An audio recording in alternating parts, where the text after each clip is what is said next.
આજે આપણે બનાવીશું દાલ પકવાન બનાવવા માટે પહેલાં તો જોઈશે આપણે અહીંયા પહેલાં મેંદો અને એમાં મેં થોડોક સોજી નાખ્યો છે. ત્યારબાદ એમાં થોડુંક મીઠું બાદ નાખીશું અજમો જીરું. ત્યારબાદ નાખીશું તેલ નાખવાનું પણ ઓછું તો નથી વધારે વધી જશે તો લૂઝ બનશે અને માપનું હશે તો પછી સરસ ક્રિસ્પી બનશે. ત્યારબાદ હવે એમાં નાખીશું પાણી. થોડું પાણી એડ કરીને આપણે લોટ બાંધી લઈશું. મેં અહીંયા લોટ બાંધી કઠણ પણ નથી બાંધવાનો અને લોટ બહુ ઢીલો પણ નથી બાંધવાનો, માપનો બાંધવાનો છે, મીડિયમ રહે એવો કે થોડીક વાર એને ઢાંકીને મૂકી દઈશું. એના લુવા બનાવી લઈશું. ત્યારબાદ આપણે એને ફરતી સાઈડથી વણવાના છે તાકી એ જાડી સાઈડ ન રહે.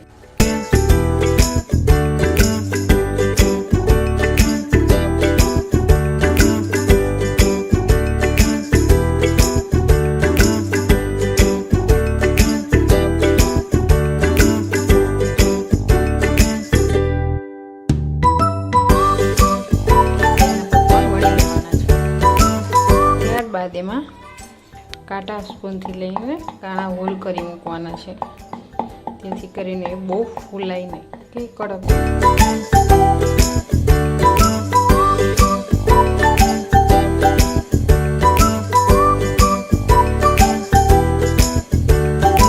ગ્રીન ચટણી બનાવવા માટેનો ભાત મીઠો ધાણા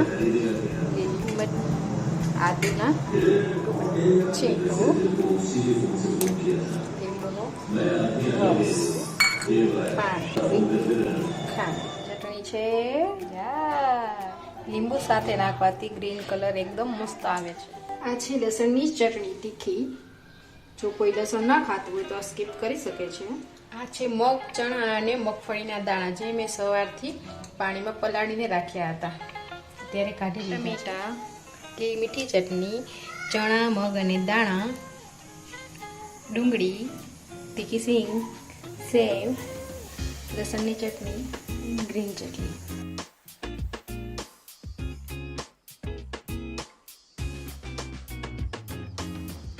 દાળ પકવાની દાળ બનાવવા માટે ચણાની દાળ જે મેં આખી બાફી નાખી છે એમ મેશ કરવાનું. એકદમ નહીં કરવા માટે આપણે પહેલાં લઈશું બનાવું છું. કરવા માટે સૌથી પહેલાં નાખીશું ડ્રાય. ત્યારબાદ નાખીશું મીઠો લીમડો, ચા, ડુંગળી, જીરા છાંટે છે, જીરું પાવડર, મીઠું. એમાં નાખીશું પાણી. એટલી બધી ઘાટી પણ નથી રાખવાની ને એટલી પતલી પણ નથી રાખવાની, માપની રાખવાની. પાણી ઉકળે ત્યાં સુધી આપણે રાહ જોવાની છે. લાલ મરચ તમારી તીખાશ પ્રમાણે નાખી શકો છો. પાણી ઉકળી ગયું છે. આપણે નાખીશું એમાં બાફેલી દાળ. પડે તો પાણી નાખી શકો છો. એટલી રાખવાની છે પણ નહીં અને બહુ પતલી પણ નહીં. આપણી દાળ રેડી છે.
પ્લેટ સર્વ કરવા માટે રેડી છે.